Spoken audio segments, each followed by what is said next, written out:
आज का यह कार्यक्रम श्रद्धांजलि कार्यक्रम है जो इस गांव के भक्त थे, सत्संगी थे, इस घर का मुखिया था। आज हम सबके बीच नहीं हैं। यह मंच, यह सत्संग स्थल, यह घर एक सुना सा लग रहा है। जो उनके संग साथ में थे, उनके परिवार के बीच, वो अपने परिवार के बीच थे। तो जहाँ तक संपर्क बना रहता है, संग साथ रहता है, जब नहीं रहते हैं दुनिया में तो अलग ढंग का ही महसूस होता है। ये संसार, ये दुनिया कुछ अलग ढंग का ही अनुभव होगा। दूर के लोगों को सुनते हैं कि कहीं ट्रेन उलट गई तो कितने लोगों का शरीर उसी में दब गया, चिथड़े चिथड़े हो गए, ट्रेन में आग लग गई, हजारों लाखों लोग जल गए, बाढ़ आ गई उसी में बह गए, भूकंप आ गया उसी में दब गए। अखबारों में पढ़ते हैं, टीवी में देखते हैं और नाश्ता करते हैं, दोस्तों के साथ हंसी मजाक भी करते हैं, उतना दुख नहीं होता। लेकिन जहाँ अपना मान बैठे हैं हम, वो अपने बीच से कहीं चला जाए तो उस समय न खाने में मन लगेगा, न कहीं देखने में मन लगेगा, न कहीं पहनने ओढ़ने में मन लगेगा। कुछ दिन तक उनकी यादें बनी रहती है, उनकी कमी खटकती है सबको। तो वहाँ भक्तराज सुकुल साहू जी अपने भरे पूरे परिवार को छोड़कर इस दुनिया से चले गए।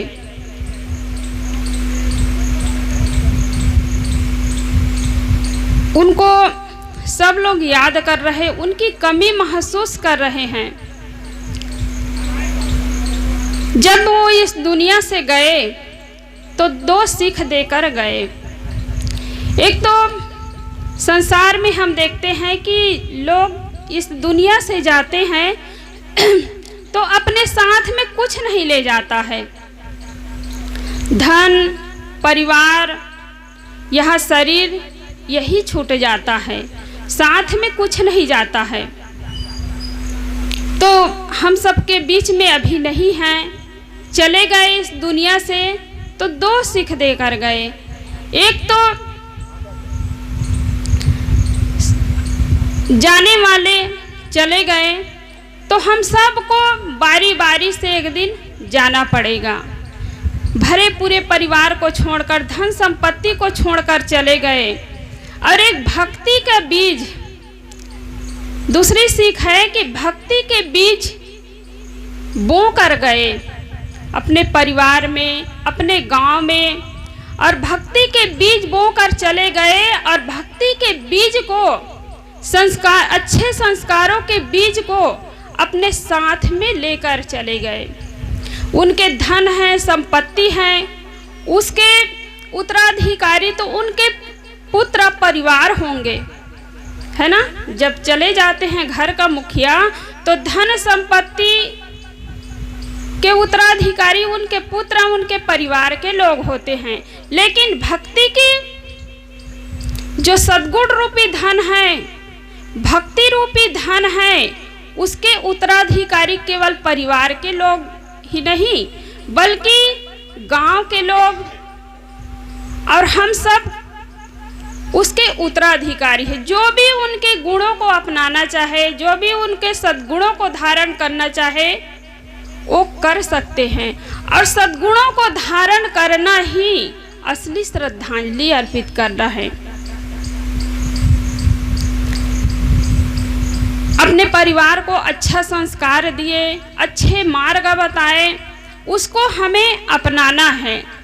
और यहाँ जीवन कितने दिनों के लिए मिला है, जाने वाले तो चले गए, उसकी गुणगान सब लोग कर रहे, लेकिन हम सब भी अपने लिए सोचे कि हम जी रहे हैं तो कब तक हमारा जीवन है। यहाँ सत्संग स्थल में इतने लोग बैठे हुए हैं, कोई 80 साल के हैं, कोई 50 साल के हैं, कोई 90 साल के हैं, कोई 40 साल के हैं। कितना समय बीत गया यहाँ तो सबको मालूम है, लेकिन अब इधर कितना बचा हुआ है कोई जान नहीं सकते हैं। तो बीत गया वो तो वापस नहीं हो सकता है, लेकिन जो बचा हुआ है उसमें हम अपने जीवन को अच्छा बना सकते हैं। कल हम आज बोल रहे हैं, कल क्या पता हमारा शरीर रहे या न रहे, इसलिए हम वर्तमान में हम जिए, वर्तमान में हम सबके साथ प्रेम का व्यवहार करें, दीन दुखी के साथ दया का व्यवहार करें। जहाँ तक हो पाए हम अपने जीवन में अच्छा काम करते जाए। फूल खिलता है तो मुरझाता है, बादल भरते हैं तो एक दिन बरसता है, धरती पे दीपक जलता है तो वहाँ बुझता है, लेकिन बुझने के पहले वह रोशनी देता है। फूल मुरझाता है, उसके पहले अपनी खुशबू और सुंदरता बिखेर कर ही मुरझाता है। ऐसे ही हमें यह जीवन मिला है तो हम अपनी सुंदरता और खुशबू बिखेर कर जाए। चित्र को देखकर चरित्र की याद आती है। आप किसी के लिए सहायता किए हैं, उचित समय पर उसका सहयोग किए हैं, तो कभी आपसे और उनका मुलाकात जब हो तो आपको देखकर उनके आंखें भर आए, गले लगाने का मन करे, तो आपके तस्वीर को देखकर, आपको देखकर वो याद आ जाती है कि आप उनके लिए सहयोग किए हैं, सहायता किए हैं। और कभी किसी से लड़ाई झगड़ा किया हो, वो व्यक्ति जब अचानक कहीं रास्ते में मिलते हैं तो उनके साथ जो दुर्व्यवहार हुआ है, लड़ाई झगड़ा हुआ है, वो याद आता है। तो मरने के बाद तो दूर, जीते जी हम किसी के लिए कुछ किए हैं तो तस्वीर देखकर आपसे कभी मुलाकात होती है तो वो बात याद आ जाती है। इसलिए हम इस दुनिया में हैं, कब तक रहेंगे इसका कोई ठिकाना नहीं है। तो जब तक है हम अपने जीवन को अच्छा बनाएं, अपने संस्कार को अच्छा बनाएं, अपने परिवार को अच्छा संस्कार दें, अपने गांव के लिए एक आदर्श बनकर जिए, ताकि आपसे कुछ सामने वाले कुछ ले सके, कुछ सीख सके और अच्छे मार्ग पर चल सके। जिंदगी ऐसी बना जिंदा रहे दिलसाज तू ना हो दुनिया में तो दुनिया को आए याद तू। यह प्रकृति का नियम है कि सबको एक दिन इस दुनिया से जाना है, तो क्यों ना हम अपने जीवन में अच्छा कर्म कर ले। और जब हम मौत को याद करते हैं तो हम अपने जीवन में कभी गलत नहीं कर सकते हैं, कभी पाप नहीं कर सकते हैं, संसार के लिए हमारे मन में मोह नहीं होगा। एक छोटा बच्चा था, जिंदगी में लंबाई का महत्व नहीं होता है, गहराई का महत्व होता है। चाहे कोई भी उम्र का हो, विवेक पूर्ण यदि विवेक की दृष्टि से संसार को देखते हैं, परिवार को देखते हैं, धन संपत्ति को देखते हैं, तो उसके मन में लोभ नहीं होता है, उसके मन में मोह नहीं होता है। एक छोटा बच्चा था, 4-5 साल का बच्चा था, कभी कुछ जानता नहीं था, लेकिन विवेकी था। एक दिन क्या होता है कि पड़ोसी के घर से कुछ आवाज आती है, कुछ गीत सुनाई देती हैं, तो वह बच्चा को बहुत अच्छा लगा। पूछता है कि माँ क्या सुनाई दे रही है, बहुत अच्छी लग रही है। तो उसकी माँ बताती है कि बेटा, पड़ोसी के घर में एक नन्हा सा बच्चा जन्म लिया है और उसी के खुशी में सब लोग झूम झूम कर गीत गा रहे हैं, मिठाई बांट रहे हैं, खुशियां मना रहे हैं। तो बच्चा समझ गया। फिर दूसरा दिन बीतता है तो उसी के घर से फिर कुछ आवाज़ आती है। तो वह बच्चा कहता है कि माँ, कल की गीत तो बहुत अच्छी लग रही थी, सुहावनी लग रही थी, लेकिन आज की गीत तो अच्छी नहीं लग रही है।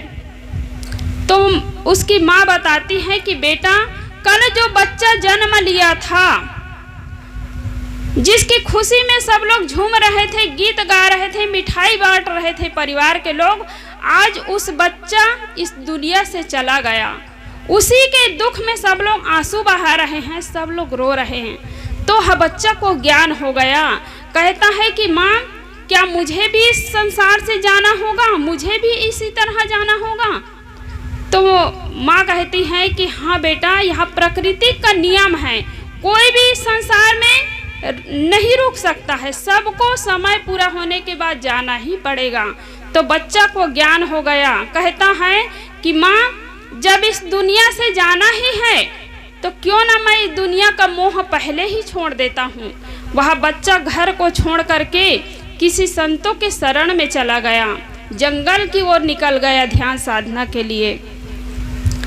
तो बच्चा कितना छोटा था, लेकिन एक शब्द ही उसके लिए, एक शब्द ही उसके जीवन को बदल दिया। हम कितना सत्संग सुनते हैं, कितने मुर्दे को अपने आँखों से देखते हैं, कितने मुर्दे को अपने कंधों में उठाते हैं, लेकिन हमारी आंखें नहीं खुलती है। क्यों नहीं खुलती हैं? क्योंकि चर्म नेत्रों से तो हम देखते हैं, लेकिन विवेक की दृष्टि से हम नहीं देखते हैं। इसलिए हमें ज्ञान नहीं होता है, इसलिए हमें बोध नहीं होता है। किसी ने कितना सुंदर कहा है, आँखों ने तेरी तुझको कितने दिखाए मुर्दे, कांधों पे तूने अपने कितने उठाए मुर्दे, फिर भी बना है अंधा, कैसी तेरी नजर है, 2 दिन की जिंदगी है, पल भर कई सफर है, 2 दिन की जिंदगी है, पल भर कई सफर है। कितने मुर्दे को देखते हैं, कंधों पे उठा कर ले जाते हैं और अपने हाथों से दफनाते हैं, फिर भी आंखें नहीं खुलती हैं। और कुछ क्षण के लिए लगता है, बोलते जाते हैं कि राम नाम सत्य है, सबकी यही गत है। अर्थी उठा कर ले जाते हैं, यही शब्द बोलते हैं कि राम नाम सत्य है, सबकी यही गत है। तो वास्तव में ये राम नाम ही सत्य है। ये शरीर बीच में मिला हुआ है, शरीर का नाम रखा है, वह भी बीच में मिला हुआ है। जब माँ के गर्भ से बच्चा जब जन्म लेता है तो क्या नाम था? कुछ नाम था? कुछ नहीं नाम था, केवल आत्मा राम, केवल आत्मा।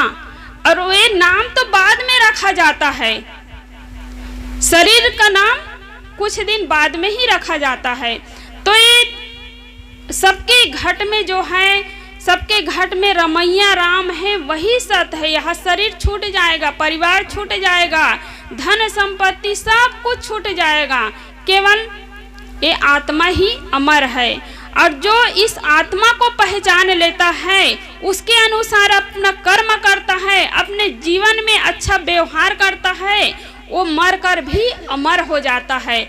आज हम बड़े बड़े महान पुरुषों को याद करते हैं, वो इस दुनिया से मरे नहीं हैं बल्कि अमर है। तो ऐसे हम सब अपने जीवन को बनाएं। इस दुनिया में आते हैं तो कोई रहने के लिए नहीं आते हैं, बस अपना काम करते हैं और काम करके चले जाते हैं। कहीं आप ड्यूटी में जाते हैं, खेत खलिहान में जाते हैं, तो वहाँ आप रुकते नहीं हैं। किसी के घर में मेहमान के रूप में जाते हैं, या आपके घर में कोई आते हैं तो कोई ठहरते नहीं हैं। कुछ दिन के लिए आते हैं, काम से आते हैं, मिलने आते हैं, कुछ भी और बस अपना काम होता है और चले जाते हैं वापस। ऐसे ही इस संसार में हम रहने के लिए नहीं आए हैं। यह मानव जीवन अनमोल है और इस अनमोल मानव जीवन को पाकर हम सत्संग करें, भक्ति करें और अपने जीवन को अच्छा बनाएं और दूसरों के लिए भी कुछ हम छोड़ कर जाए। तो हमारे बीच सुकुल भक्तराज श्री सुकुल साहू जी नहीं है, चले गए और उसी की श्रद्धांजलि में हम सब लोग उपस्थित हैं। तो असली श्रद्धांजलि तब होगा जब उनके गुण है, सद्गुण है, उसको हम अपनाएंगे और उसके अनुसार अपने जीवन को बनाएंगे। यही असली श्रद्धांजलि होगी। इन्हीं शब्दों के साथ मैं अपनी वाणी को विराम देती हूँ। बोलिए सद्गुरु देव की जय, भक्तराज सुकुल साहू की जय। हाँ, काका जी के श्रद्धांजलि कार्यक्रम में बाहर से जितने भी प्रेमी नेमी भक्तजन सज्जन मित्रगण आए हुए हैं, जो नाश्ता कर चुके हैं, आप सबसे सनम्र निवेदन है कि आप लोग कृपया ये ना कहें कि हम लोग बाहर से सुन रहे हैं। बाहर से सुनना अलग बात है, सत्संग स्थल में बैठना अलग बात है। आइए, अब सबसे बहुत बहुत निवेदन है, प्रार्थना है, कार्यक्रम स्थल पे आइए, कार्यक्रम की शोभा बढ़ाइए और यहाँ से लाभ उठाइए। सज्जनों, जिस श्रद्धा भाव से अपने कर्तव्य की निर्वहन करने के लिए यहाँ पर आए हुए हैं और आप सभी के लिए ही यह धर्म मंच, श्रद्धांजलि मंच सजाया गया है। आप लोग दूर रहेंगे तो हमारा ये कार्यक्रम कैसे शोभायमान होगा। आप लोगों से दोनों हाथ जोड़ करके बार बार निवेदन है, प्रार्थना है, वंदना है, कृपया आइए, इस कार्यक्रम की शोभा बढ़ाइए और इस कार्यक्रम को सफल बनाइए। बोलिए सद्गुरुदेव की जय।